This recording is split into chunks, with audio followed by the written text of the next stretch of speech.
Well, it seems you found yourself watching another episode of Ask Boston Sax. I'm your host, Jack Tyler, and on this show, we're going to be taking your questions about saxophone and anything else you want to talk about and actually answering them. Later on, great news for egg lovers. Hey Boston Sax, I have a 1959 Conn 10M that constantly plays sharp. I've taken it to lots of different techs, used lots of different mouthpieces, and I still can't play it in tune. What should I do? Well, first off, that's an awesome instrument. Those are some of my favorite saxophones ever made. I love Conns. They give you so much spread and flexibility tonally. They make a summer feel like playing into a coffee stirrer. So you have a great instrument. Now, what could be possibly going on with it? If you tried different mouthpieces, which can sometimes help, playing a little bit of a larger chamber mouthpiece to offset the larger bore of that horn, there's a couple other things that I would look for. The first thing that I would do is check the neck. The next time that you are around someone who has the same vintage Conn that has a neck that has had no damage whatsoever, just check on a couple different things to see if everything is true with yours. First off, that would be the angle. So put both necks down on a piece of glass or a coffee table or something that's relatively flat and make sure that the ends of the necks are about at the same height off of the table. If yours is significantly higher or lower, this could be affecting the intonation.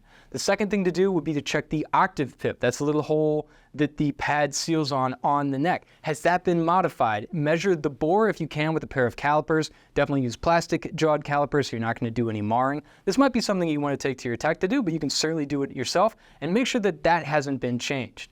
Lastly, just check the length of the neck. There have definitely been necks that we've seen come into the shop where people have either cut them off or added extensions to try and fix intonation issues and usually ended up doing more harm than good.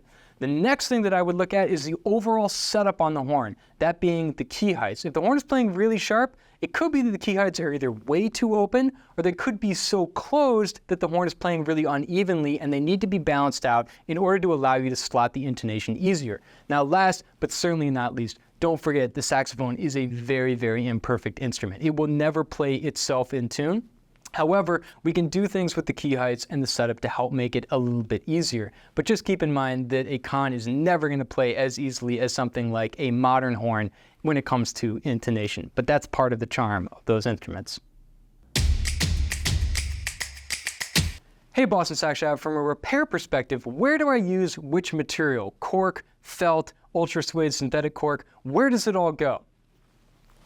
Okay, so I'll give you a really quick rundown of the materials that I like to use when I'm doing a restoration on a horn or anything that's put out by the Boston Sax Shop. So one thing with materials is you want to be using stuff that has a low coefficient of compression, because once you set the regulation on your horn, you don't want anything to move around so you're not running back into the shop every couple weeks to get your instrument adjusted.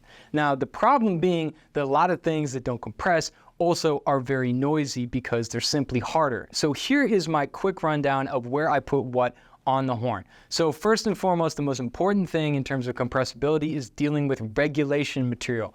Regulation material is the material that's on the upper part of the feet of the keys, which in the left hand seals the little C key and the right hand seals the F sharp key when you're doing combinations of sealing multiple keys at the same time. Now, a lot of companies will use felt here. A lot of companies might use natural cork here. I find that those materials are too compressible, too susceptible to moisture, and will change over time. So the material that I like to put here, which would be a huge upgrade if you don't have this on your horn, is called ultra suede, which is borrowed from the automotive industry. It's a very thin felt type product that is very resistant to compressing. Now, underneath the key feed, I like to use natural cork because I like to have the adjustability and also be able to shape it to the body of the horn so you don't get a lot of ricochet or bounce when the keys are coming into contact. And last but not least, a really important part on the horn where you want to improve your materials is on the G-sharp regulation screw, which is where a lot of problems go wrong with your horn, especially when the low notes aren't playing right. And most companies are using natural cork here, which again is going to compress and move around, which is why your horn might play great on a low B flat one day and suck the next. So I like to put tech cork. This is a synthetic cork that's readily available online. You can buy it even if you're not a repair technician, and put that in that spot because this will have a lot less chance of compressing and is also nice and quiet as it strikes the key when you're closing the right hand. Hey Jack, seeing as Jerry Bergonzi is a Boston Sax Shop brand ambassador, do you know if he has perfect pitch? I actually don't know. Let's give him a call. Jerry, do you have perfect pitch?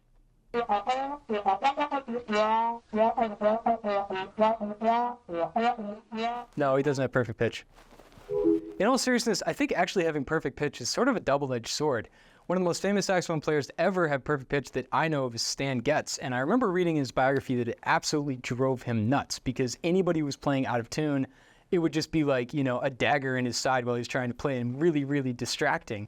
You know, I really think the only benefit to having it is if you're doing a lot of transcription. I mean, that would certainly be nice. By the way, I don't have it. Or if you're really into melodic dictation, which if you are, there's something very wrong with you.